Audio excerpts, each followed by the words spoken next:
Welcome back to the Robot Brains podcast on the DL, where we take a step away from AI and learn more about our latest guest with 10 quick personal questions. All right, let's dive in.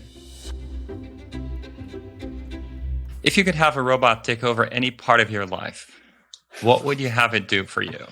Probably driving.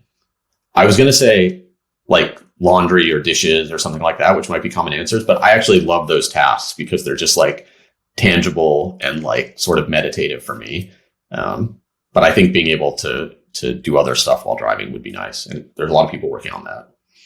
Who has inspired you the most in your career journey? Probably the Wright brothers.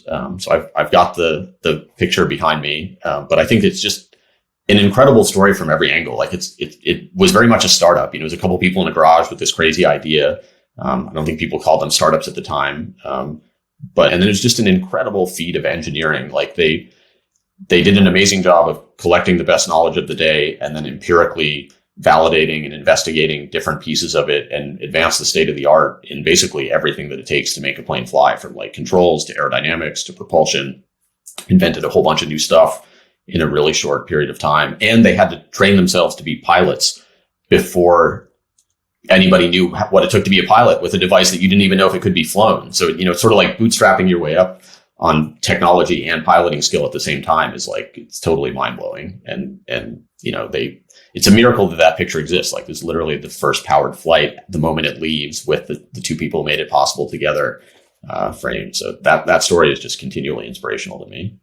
If you could give robots and machines one human value, what would it be? I'm going to object to the premise here a little bit because I think that one of the mistakes that we make sometimes, and I think is especially common in popular culture, is personifying robots too much. And even in the end game where we've got like incredibly intelligent systems, I think it's kind of a mistake to think that they're going to be human-like in both good and bad ways. Even though there's incredible intelligence possible. So I think it's a fundamentally different kind of thing from humans. And I think of values as very much a humans thing. Outside of the world of tech, what excites you most about the current state of the world? My first thought is not outside of the world of tech. I think it's incredibly exciting that we're getting into space.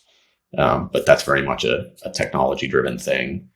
If you had to give up work and volunteer for the rest of your life, what would you do and why?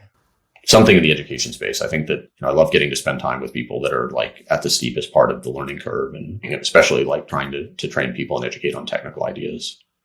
And I think that that's the highest leverage thing that we can be doing. I'm very much like a huge optimist in terms of human potential, and I think that the structure of our world today, we find some ways to get the best out of ourselves, but I think that by and large we're very untapped in terms of like what we could be doing with this many people with this much potential. I think education is the single biggest overall thing to unlock more of that. What's the last book you read?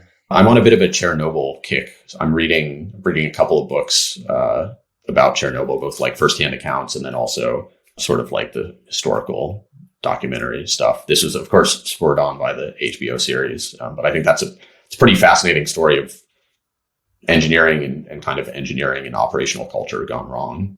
Best present you've ever received? Probably some RC airplane stuff. It's hard for me to say exactly what, but I think that early on, my dad gave me some starter RC airplane things that really set me down that path. Dinner with one person, living or deceased? Wilbur Wright. I would give a lot to get to talk to him. Most overrated virtue? There's a trade-off between consistency and responding and adapting to new information. And I think that people oftentimes err too much on the side of trying to be consistent and not being responsive enough to being willing to change and adapt as you get new information.